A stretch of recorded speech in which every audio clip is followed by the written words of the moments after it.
Welcome back, all you e-bikers. Very excited today. Today I got my final upgrade, and I've been promising this since last year. Change out the front fork on the Aventon Aventure. I've been wanting to do this a while because I wanted to change it to an air suspension. I did order one about a year ago. It came back, no dampering.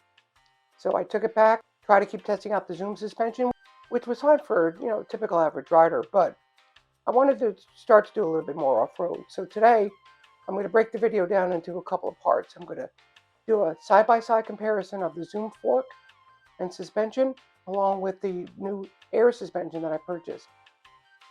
I'm going to show you the slight differences and the major differences here. Then I'm going to show you how to put the fork on. Me being an amateur, remember there's a lot better videos out there on how to do it. But I'm going to show you the tools I'm going to use. I'm going to show you what I look for when I purchase this fork, because it's basically a plug and play. I think it looks a little bit better, a little beefier.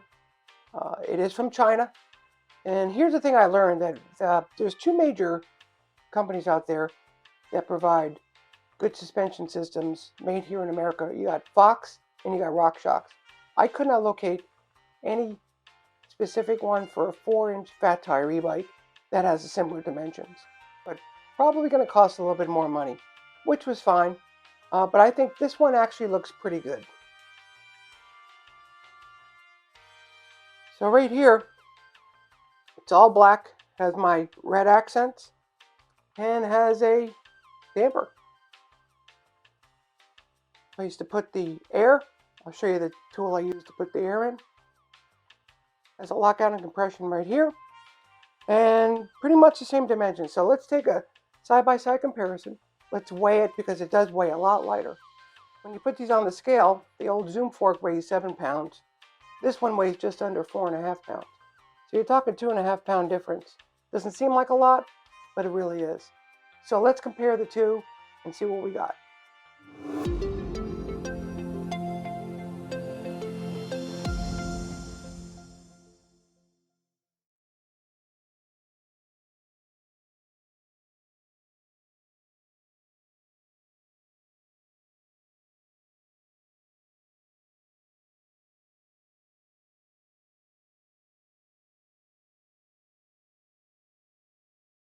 So let's start out by just doing an overall comparison. The reason I originally picked this fork is because it's relatively the same size. I'm not going to go over all the specifications, but there was a couple of things that I did want to look at. In the upper tube here, I know for a fact that that's 220 millimeters each, which basically means I won't have to cut any pipe on the top there. Hopefully I can put this together without having to cut it. Second of all, it's considered a straight. Sometimes they have a V. Most higher end ones have V's. These are pretty much straight. So it should fit right in. The circumference of the tube is the same. Next, you have a lockout on this side, and you have a lockout on that side. So that's the same. This side had a preload button that pretty much fell off after the first month. They replaced the fork.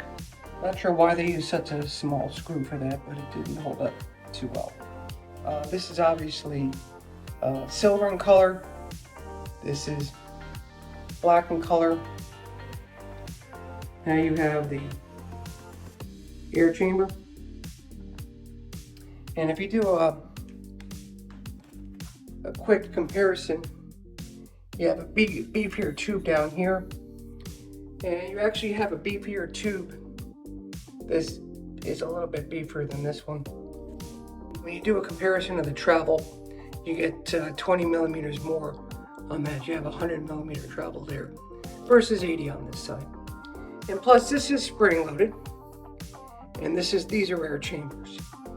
Definitely gonna have a different feel. As far as rebound goes, you're gonna be able to adjust the rebound right there. We're at the bottom here, don't have any rebound capabilities. You have a 9 millimeter bolt there, 9 millimeter bolt there, and you have a 74 millimeter separation there, along with the same 74 millimeter there. So you can see, generally they're the same. They're 135 millimeter width here, so they cover the 4-inch fat tire bike. This has some pretty neat decals on it for you to show off. Again, this is just showing the brand name Zoom here. And again, the weight's significantly different. So what we're going to do now is take the fork off the bike. This is the same one on the bike right now. And I'm going to show you how to replace it. I will also show you the tools that I purchased and the tools I have to get the job done. Now for the fun part. So I'm going to give you step-by-step instructions. And this is my first time doing it. We're back in the original part of the house where I did my unboxing because it's way too hot out there. I think the garage is about 104. So it's just been a hot summer. So the first thing I'm going to do is take the tire off. Then I'm going to go ahead and disassemble the old fork and show you some of the parts that I upgraded along the way to take a look at it. If everything works out, this should be a pretty simple DIY. Let's start out with the tools I'm going to be using today. I'm going to be using some grease from Park Tool. This is the crown race that was on the original fork that I did the comparison with. This came with a star nut. I have to install that with a star nut installer, which I got on Amazon and probably will use down the road if I ever decide to become a bike mechanic, but it wasn't that expensive, so I can tell you where to get it and what the name of it is on Amazon if you need it. And we have our socket for the tire, our hex set, and a mallet. Mallet is good for all purpose. This is going to be used to put the star nut in. And if you have an air shock, you have to have an air shock supply. So this goes up to 150 psi. So we're going to grab our 15 millimeter wrench right here.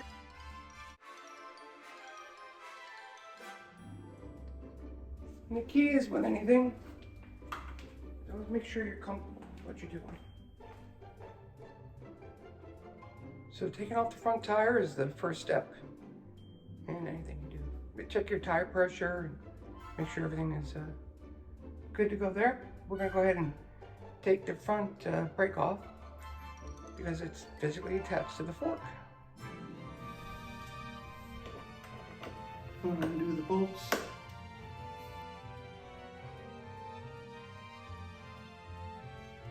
This is the 160 to 180 adapter here that's going to go on like that, right there on the new fork, which is right here. So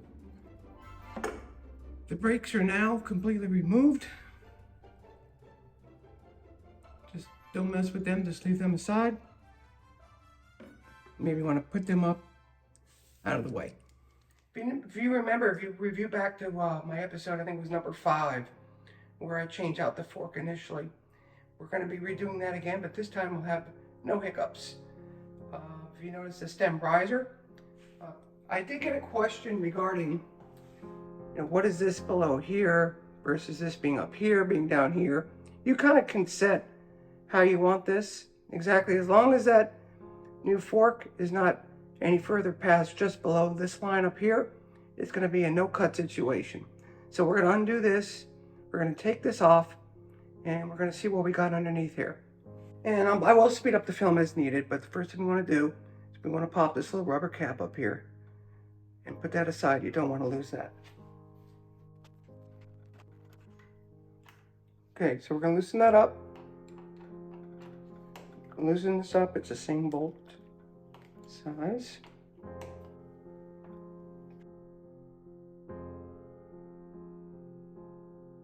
I'm going to go ahead and take off the top piece right here. All the other pieces below, you can I'm going to hang that down carefully. So now I'm going to handheld the camera a little bit, but in there you can see the star nut where you screw in the top bolt right in there. And how far do you go down? Well, that's where we're going to have the magic of the Starbolt installer. This is the only channel you'll see right down into a fork. And you can see the stem is basically hollow, but there is no star nut. So we're going to go ahead and place the star nut here using the tool that I purchased on Amazon. First thing you want to do is take your nut. That's going to be up. This is going to be down. And you're going to screw it in the top here. Just like that. And that's going to sit on top. And the wider piece with the lip halfway in the middle is going to go over the top. Just like that. And you're going to go ahead and hammer it in with the nice rubber mallet I got until that's nice and flush.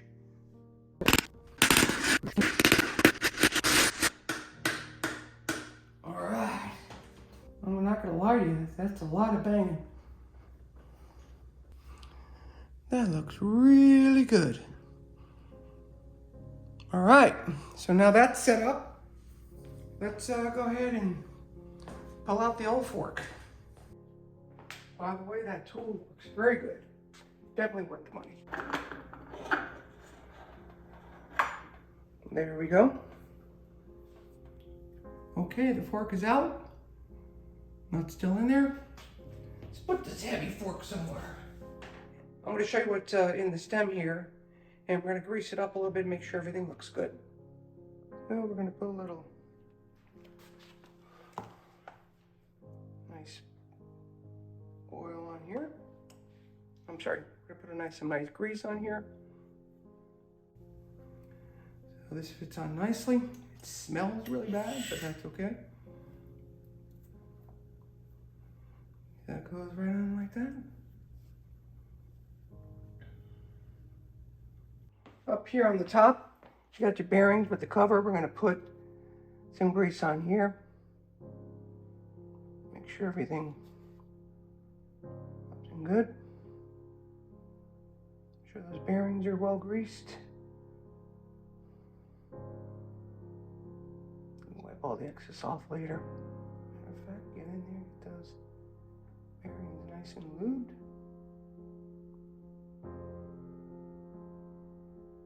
Cover back on, and then we're going to go to the bottom. Just make sure we got plenty under there. And also this piece right here, that got all cleaned off. That's going to be lubed. That's going to go on top. So let's do a little test fit here. See how we're doing.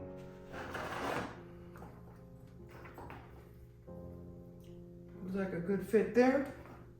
Sure, that's nice and snug in there. Gonna put the iron ring on the top. Nice and tight fit. Got the top piece here. Goes on the bottom like that. Got 3 pieces there. We can go ahead and line that up because that's all going to be tightened down.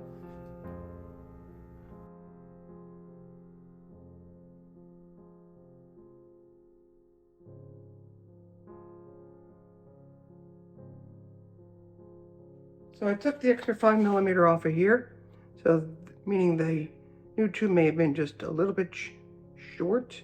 And tighten this up. That looks good. I'm going to go ahead and tighten these up, straighten out the bar. Okay, I straightened it, tightened all the bolts. Put the togger back on. Now I just got to put the brakes back on. So I went ahead and put the brakes on, tightened everything up, made sure everything looks good. I'm going to give it a quick test ride. I'm going to start doing some adjustments, but for real air shock adjustments, you may want to go to a video for the professionals for that. I'm going to play with it, see what it makes a difference. I do have more travel. I do have more settings, and I can play with it a little bit. So I'm going to take it out for a little ride.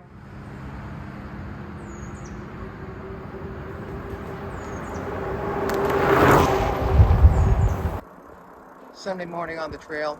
Not too hot. That's good. So, got a handheld. Get a look at the shock.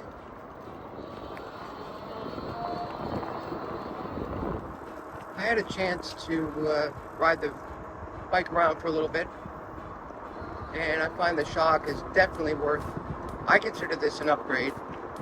The Zoom shock that was on there was fine. It just was a little flat. If you're a very light rider, it may not have much benefit. It does soak up the smaller bumps, but it's nice that you can dial this shock in and adjust it. Control the amount of air for the compression. Plus it allows 14 different settings for the damper. I've been playing around with it a little bit, trying to dial in, but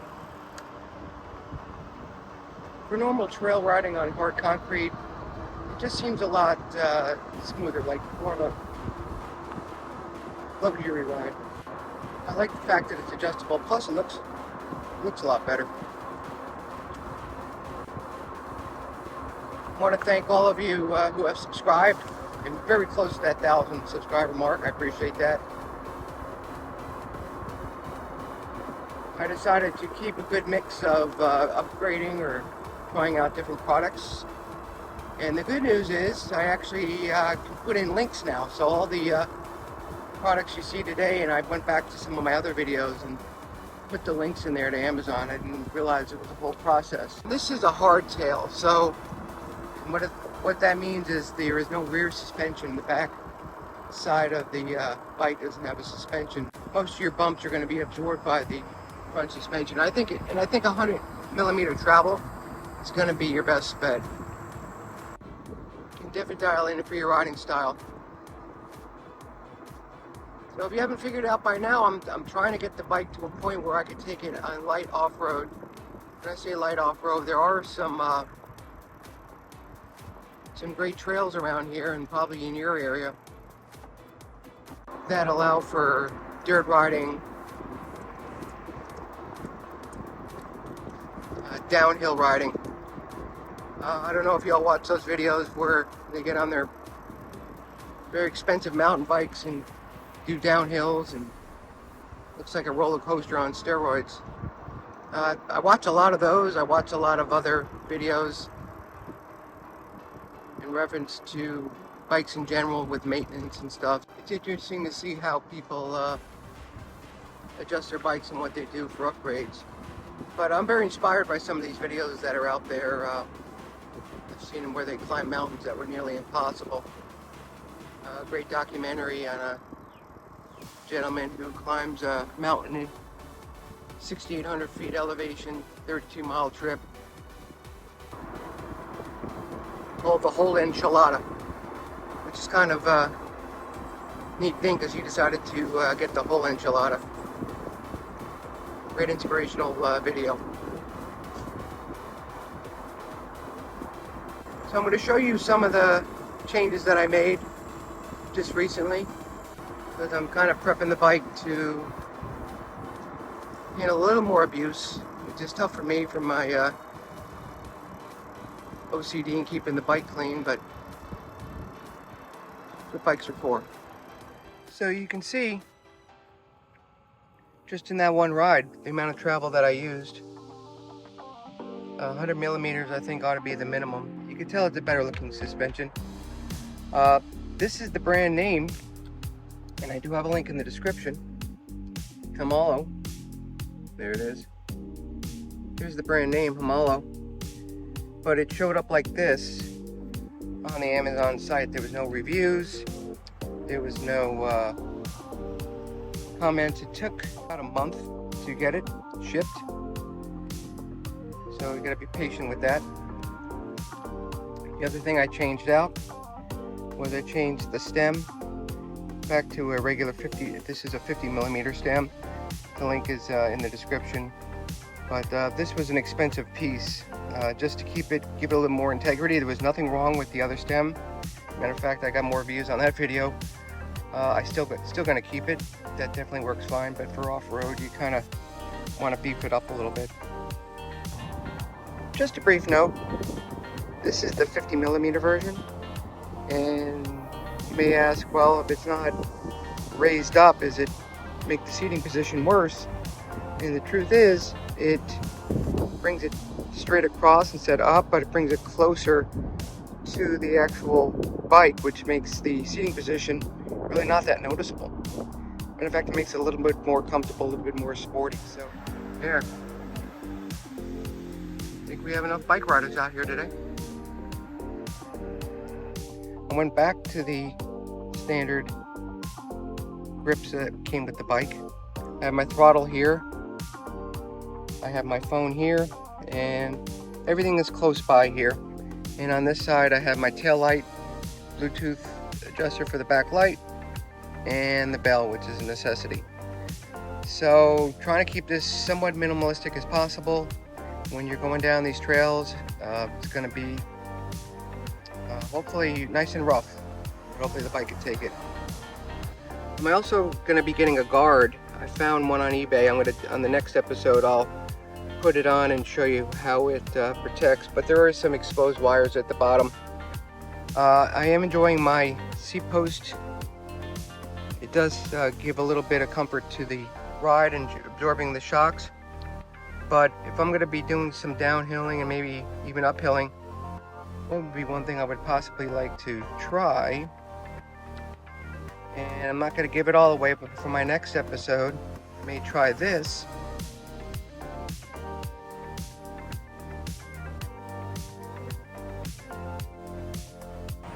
So until next time, get out there and ride.